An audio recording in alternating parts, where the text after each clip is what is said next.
So Wolf just asked Omar, when do you think robotaxi will hit the masses and you can go to sleep while it's driving you around? Let's hear what he says. Look, I mean, it's going to take time. It's not just about having big balls. They're going to be deploying in June. It's going to be another 12 to 18 months or more before you have wide scale unsupervised FSD.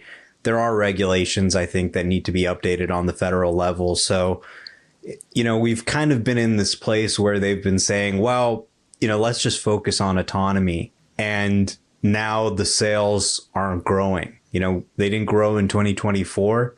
We're looking at a situation now for 2025 where sales might not grow again. So this is kind of, I think, an all hands on deck crisis scenario. I mean, the company's not going anywhere, obviously. They've got a very strong balance sheet, but the value of Tesla ultimately, long term, will be the value of autonomy, which is to say, let's say a robotaxi goes and makes $30,000 a year and Tesla gets, let's say, $6,000 of that as their cut.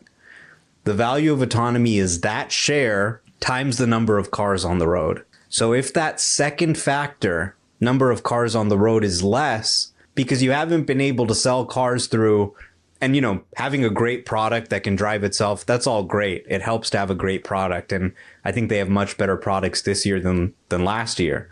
But the core of it is just good old fashioned car sales techniques that dealers and auto companies have been employing for decades, even before autonomy. And I think that needs to be more of the focus. Elon, I think, has had his hands full. He's been in the government. He's been dealing with marketing himself and his agency and SpaceX rockets. I think you are seeing him now tweet more about Tesla, focus more on Tesla. He's a guy who, when he applies himself to anything, it can have a huge impact. So I think it's time for Tesla to kind of look at their storytelling approach fresh and figure out how to get that story in front of the global consumer. And I do think autonomy is going to make the story fresh for a lot of Americans. The story used to be, we make electric cars and nobody else does. But now there's a lot of other car companies that make EVs. So once you get autonomy to work and you can produce it at scale and give people their time back and give people their comfort back, now you have a fresh story. But now the second component that Omar talked about is, how do you get it in front of people? And you could buy a Super Bowl ad, but I also think autonomy itself is going to get butts in seats. And we know how powerful getting butts in seats in Teslas is. And autonomy is going to get a lot of butts in seats. If we look at how Waymo compares to Uber in the city of Austin, Waymos are now busier than 99% of human drivers. And I quote, in March, we launched Waymo exclusively on Uber in Austin.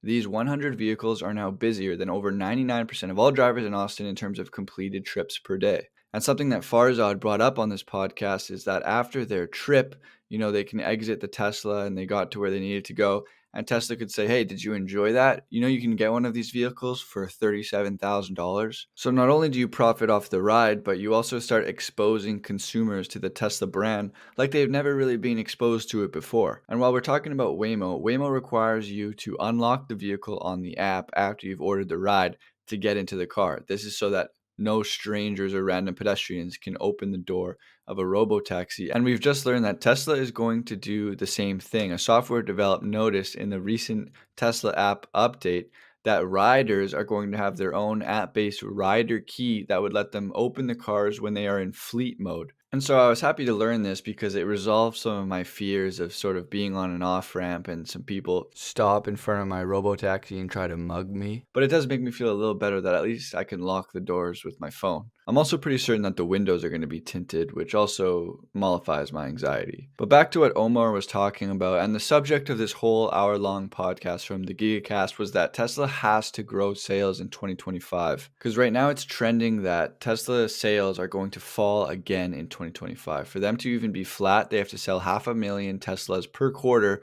for for the rest of the year. So Q2 is shaping up to be a big question mark because Q1, the sales were pretty low at around 350 to 380,000. I can't remember the exact number. And the explanation for that low number was that they were changing over the new Model Y. But now that the Model Y is ramped, Q2, we need to get a really, really strong number to show that the demand is there. Now, you might say that the demand is not there because Tesla's offering some really, really incredible incentives. But on the flip side of that, Tesla on the Q1 earnings call told us that they had a record number of test drives globally in Q1. And now in Q2, just a couple days ago, Australia says that they set a new record high last week for number of test drives. So the question really is how many of these test drives are converting into orders? And so I think we're going to get those answers in Q2. But I think the main concern from these guys is how lucrative the deals are that Tesla's offering. Because when they offer something like 0% APR, that's thousands of dollars that Tesla is giving up. If I had to make a prediction, I'm going to predict that Q2 is going to be a really, really strong print.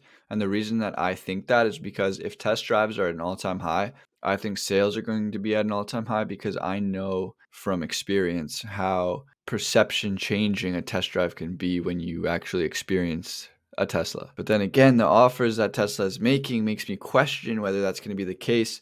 So we really truly do need autonomy to come, and we need it to come now. And speaking of autonomy, 8 hours ago, Omar posted this video where he did a race between an empty Waymo and himself using Tesla FSD. He set them on the same destination and he ordered the Waymo and then got out of it. So it's basically just driving itself. And then he tells the Waymo to go in the app, as you can see here. And then he set Tesla to not be allowed to go on highways, so it's a fair race because Waymos cannot go on highways. And so off they went. He gave Waymo a little head start. Now, spoiler alert, I'm about to show you the result, and if you don't want it to be spoiled, you can go watch it at the link in the description, but here's the result. All right, here we are.